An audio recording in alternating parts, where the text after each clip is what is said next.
Hi, I'm Zapiro. I'm an editorial cartoonist. I have a real name. It's Jonathan Shapiro, but I've been going by this non-diplomed Zapiro for many years. I'm going to talk about people and about power and about the planet and about whether it's time to panic. I actually don't know the answer, but let's see. I've been doing cartoons for 3.5 decades. And I started out during the Apartheid era. I became an activist and I became almost simultaneously a cartoonist. And I was able to use my cartoons as a form of activism, which was wonderful. Also brought me into conflict with the state. I felt just a little bit of persecution, nothing compared to millions of Black South Africans, but the apartheid government was a pretty tough bunch, and they cracked down murderously on the anti-apartheid movement and on Black South Africans.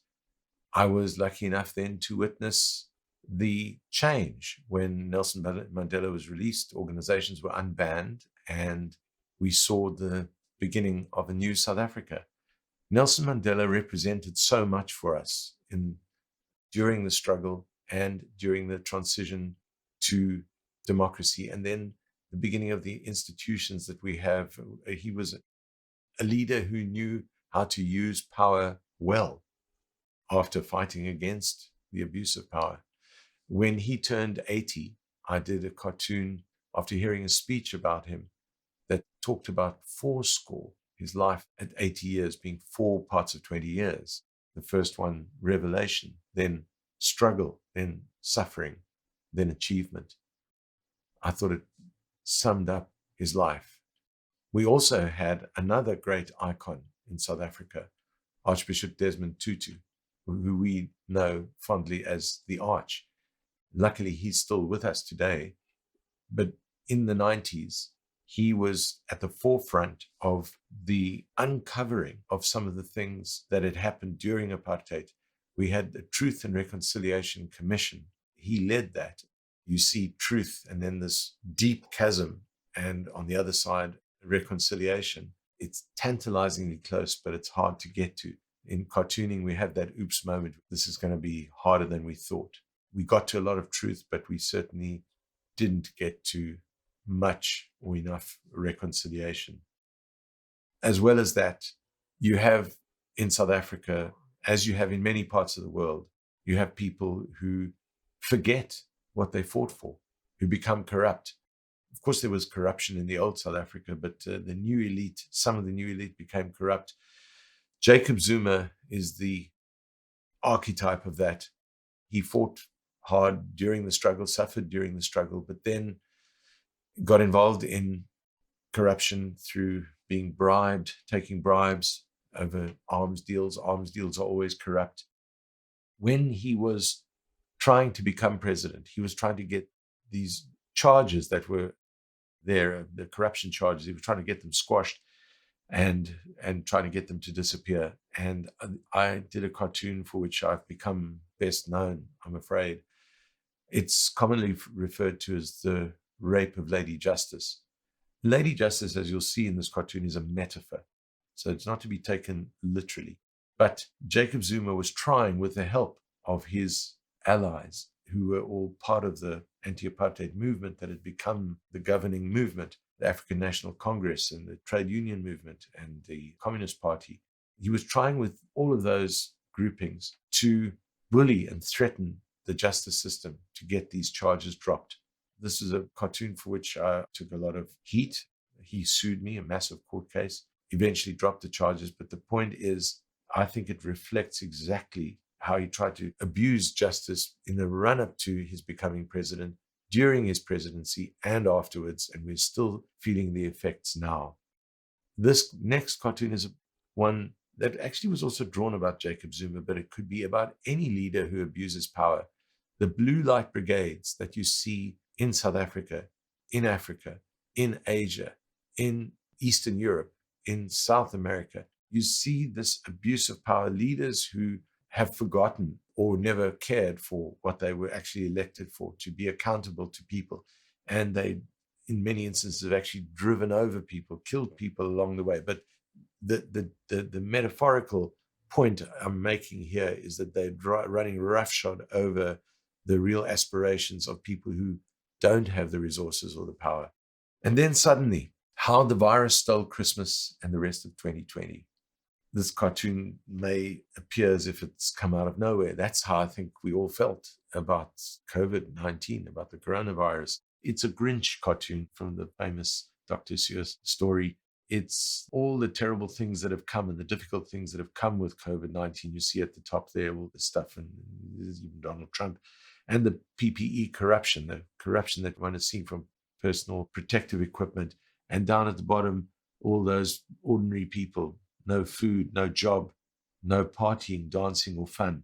It did steal 2020. It's also stolen 2021, and it's going to carry on. But we should have seen it coming, because there were people who were talking about how there will be a pandemic. And some of these pandemics, and this one is one of those, has come from the way that people are abusing the planet, abusing. This came out of a wet market. It seems to have come out of the wet market in Wuhan, in China.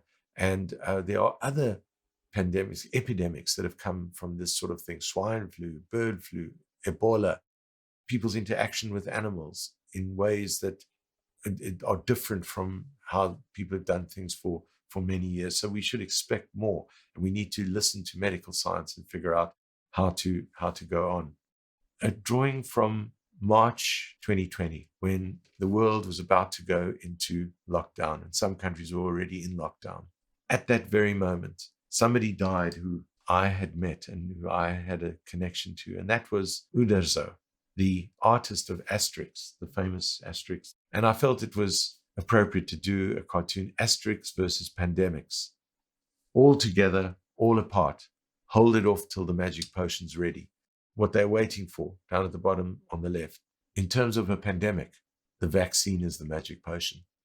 Getafix the Druid is French. He's working with a German Druid, you can see, and a Chinese Druid.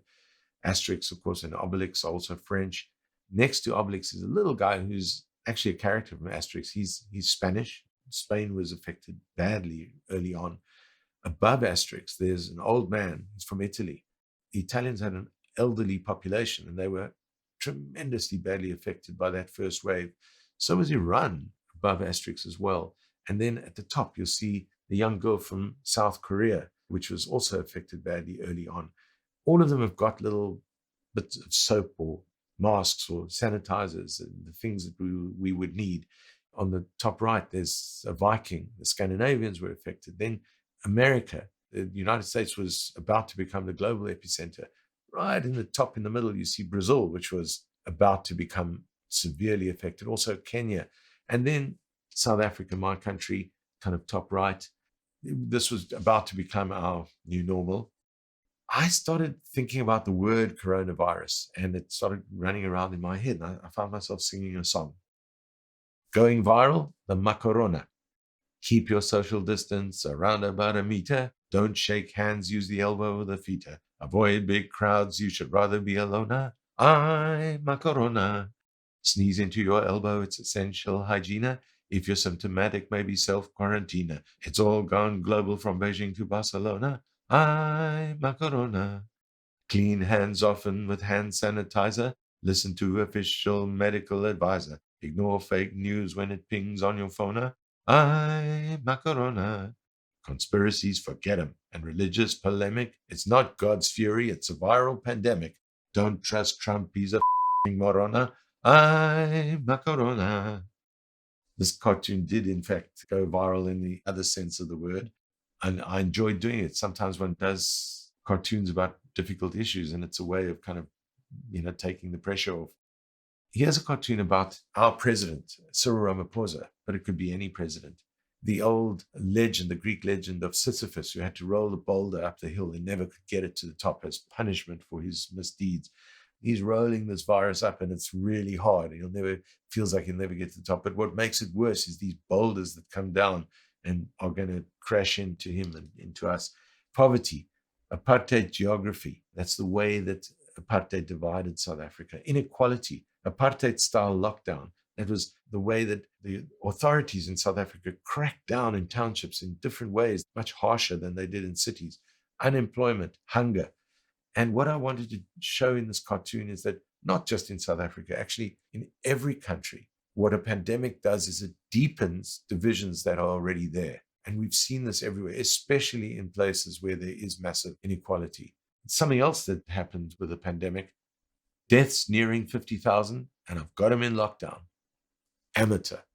Well, this is an exaggeration. The coronavirus is not something small, but that fake news virus, that imaginary fake news virus, is massive and scary. It says panic, conspiracy, COVID-19 created in lab. They're withholding cure. Half the world will die.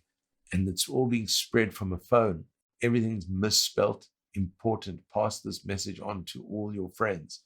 These are these messages that would come through. I remember hearing a message that would receiving a message. I never passed these things on, but a lot of people would just press send, especially at the beginning. And there was a message that said, half of Italy will die. And those kind of things spread panic, real panic that it causes real damage. So that's what the one kind of thing that fake news can do. What fake news can also do is almost the opposite. It can kind of spread denialism. So it causes damage the other direction as well, where people get things that are wrong. They start questioning medical science and they come up with strange theories.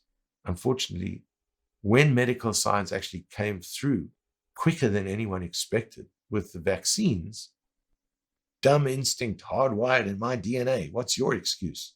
The lemming says to the anti-vaxxer as they all go off the cliff together. I've taken enormous abuse for doing cartoons like this.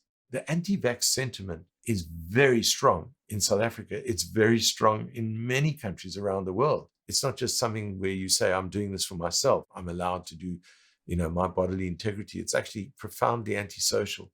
It allows the virus to spread further and it allows the virus to mutate more. And there's another thing. Vaccines are produced by countries with enormous resources, kept 80% of global supply while poor nations got 1%. He can ride with us. Rich nations' vaccine hoarding is now the fifth horseman, riding with the four others: famine and war, disease and death. It's unconscionable the way that rich nations have hoarded vaccines, and some are trying to give repeat and repeat and repeat doses, while in other parts of the world there are countries where a tiny percentage of people have been vaccinated. So this has got to change too.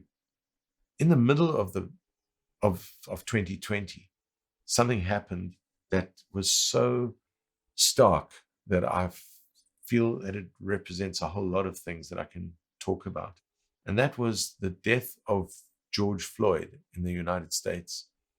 Torture and murder of a black man by a policeman, a white policeman, who put his knee on his neck until he died. And it was while Donald Trump was president. And Donald Trump's reaction, callousness to this event was so terrible that I was sparked to do a parody of the famous Goya painting, Saturn devouring his offspring. There you see Donald Trump with his knee on George Floyd's neck. George Floyd famously said, "I can't breathe." The other person under the other knee is also African American. Minorities were much more affected than other people in America by the pandemic. The way the virus works is about respiration, so he also can't breathe. Donald Trump took a Bible, went to a church, used his stormtroopers to clear the way, stood in front of the church with the Bible upside down. I should have actually had it upside down in this drawing, and used that as a photo op during the time that America was burning and the hashtag Black Lives Matter movement was protesting about this event and about centuries of ill treatment and racism. I could go in so many different directions that I've gone in a few directions from this one drawing. Here's one way. Somebody at a newspaper calculated that as Trump was about to try to be re-elected, they calculated how many lies had he told in the 4 years of being president, and came to 25,000 lies later. the old liar, liar, pants on fire joke, but it's not such a joke. I mean, the kind of lies and fake news and the kind of demagoguery of Donald Trump led to an insurrection that he fomented. As it became clear that he was not going to be re-elected, he tried to cling on to power and sparked this insurrection, the Banana Republic of Trump, the most powerful democracy in the world, shaken to the core by this sort of abuse of power. Another thread that comes out of this is, where do you get real news from? From the media, from activists. Real media try to get the real story out.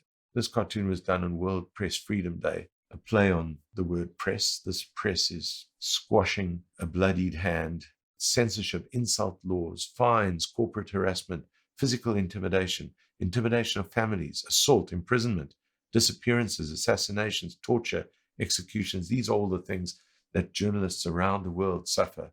Another thread that comes out of the Trump drawing, I talked about Black Lives Matter. What we also have seen in recent years is the hashtag #MeToo movement, justice for women, the fight against the abuse of women. And of course, we have the LGBTQI activism, justice and rights for sexual preference and for not being abused just for who you are. And then back to the planet itself. When I was growing up, there was a focus in the 1960s, that shows how old I am. There was a focus on pollution, but it was really the late 80s or early 90s that people started to talk about global warming, about the Earth heating up. This is from the Earth Summit, New York, 1997. Just what I need, more hot air. Global warming promises broken since the 92 summit. We've seen this kind of cycle happen over and over again. You have a summit where people make promises and commitments and then don't live up to those promises. We were starting to see a bigger focus on the damage caused by fossil fuels and the fact that fossil fuels would run out. We were starting to look more carefully at harmful emissions into the 21st century, carbon dioxide, nitrous oxide, methane, and the blame ducking utterances of rich nations in Copenhagen, another summit where there was no binding agreement and no commitment to aid. And that is yet another thing we kept seeing, is that it was hard to get a proper binding agreement because the different interests of different groups and different countries made it hard for them to agree. The developed countries didn't want to be pulled back from the industry that they had going. And the developing countries, even big developing nations, were saying, they have had it so good for all these years. Why should we be held back? They must curb emissions first. So each one was saying the other one must curb it first. Dear world leaders, for Christmas, I would like a legally binding climate treaty. Tell them it's urgent. Santa, the reindeer, the polar bears. This is a decade ago. It's still going. The melting of the polar ice caps, the rising sea levels. In my country, South Africa, there's a huge reliance on fossil fuels. Eskom is our power server. Eskom Fossil Fuel Reliance, you see out there at the table, Eskom Fossils, their way of thinking. In the bin, renewable energy projects. Here's a cartoon from 2015, looking ahead to COP21, to this very year. Keep rehearsing, sir. A good, sincere speech and no one will notice. The coal reliance, of course, people were noticing, but many countries are getting away with this sort of thing. And then there's deforestation. Bolsonaro, another Trump-style demagogue, has been at the helm of Brazil, the country that has the greatest part of the Amazon, which is the biggest forest area in the world and often called the lungs of the world. And he's been encouraging the burning of the Amazon for industry and for agriculture. What it shows to me is people with money and power abuse people who don't have money and power, people without resources, and they tell them what they think is best for them. It's actually people using their own vested interest to tell other people what to do. Here it's the IMF and the World Bank. Clear this forest, grow a cash crop, evacuate your village. You've decided to build a dam. You can have your clinic, provided you pay cost recovery. In Prague, the trouble with these demonstrators is they just don't respect people, and they just don't see the irony. Prague was one of the places where that sort of protest really took off. It's not only the European colonialism and American imperialism and the monetary organizations also comes from other places. China now is a global power. Chinese takeaway. That's my continent, Africa. The Chinese have come in a very similar way to the way America went to other parts of the world. They didn't invade the country and take over, but they are running big projects which benefit who? The Africans? No, the Chinese. They're also doing it in ways where they don't consult with local people about how they've been growing things, how they've been working with the earth, what would actually be of benefit, a sustainable benefit to local people. A cartoon here about the moral high ground. Run for it. Here comes Western civilization, democracy, equality, liberty, etc. People with power always occupy the moral high ground. This is a cartoon from where the United States invaded Afghanistan 2 decades ago. 2018 was the 70th anniversary of the Universal Declaration of Human Rights. And in this one cartoon, I just try to show the demagogues, the people with power, some of whom have signed that declaration, some of whom haven't. Actually doesn't make a lot of difference because a lot of them just don't respect people and don't respect human rights, don't respect the earth. Abuses all over the world have caused people to flee their home countries, have caused people to flee to places where they think they'll have a better life. It's often really, really difficult for them to do that. This is a cartoon from 2015 about the young boy Aylan Kurdi, who was fleeing with his family in a boat from Syria, his body washed up on a beach in Turkey. There you see that lifeguard, seemingly unconcerned, Fortress Europe. Sometimes refugees flee to places which are actually going through some sort of crisis themselves. When Greece was having tremendous problems, there were people who were actually coming to Greece, Europe or bust, and they're the Greeks leaving, saying Europe bust. I mean, the disparity between the suffering of Southern Europe or Eastern Europe compared to Africa or the Middle East is still a big disparity. But people across the world are starting to feel the problems that are caused by abuse of power and by climate change. One of the things we're seeing from climate change is massive changes in temperature. We're seeing hurricanes, we're seeing extremes, we're seeing flooding. After a series of floods in Mozambique, which also affected Tanzania, Zimbabwe, KwaZulu-Natal, that's in South Africa, I did this cartoon, the Institute of Climate Denialists. It's amazing that the whole world is feeling the effects of climate change, and the science is irrefutable. But there are still these pockets of people, and unfortunately not always small pockets, who deny, often because they have vested interests in keeping on doing things in the old ways. So what should we do? One of the things we should do is listen to young people. People like Greta Thunberg. When she gave her famous "How dare you" speech at the United Nations, it rocked the global establishment. Inspirational to see where she's going and what she's doing and the forces she's able to mobilize. And there are other people like Malala Yousafzai mobilizing for the rights of girls and women to be educated. There's a cartoon that I often show to young people in South Africa. This is a cartoon that I did also about Nelson Mandela when he turned 80. Nelson Mandela, the early years. It's in the classroom in the Eastern Cape, in a place called Clunu. The project is "What Will I Be?" The teacher says to the principal, this one can't make up his mind. He put down lawyer, activist, freedom fighter, prisoner of conscience, president, reconciler, nation builder, visionary, and 20th century icon. When this cartoon was exhibited at a museum in Cape Town, they actually had a little extension of that bench. It was a giant version of the cartoon, and they had the bench sticking out. And kids could come and sit down next to that version I had of Nelson Mandela as a child. Of course, there are no pictures of Nelson Mandela as a child, so this is in my imagination. But that gave kids the chance to kind of imagine themselves as being in this classroom and thinking, I could imagine myself doing these things. Nelson Mandela couldn't even imagine all of these things that he would become.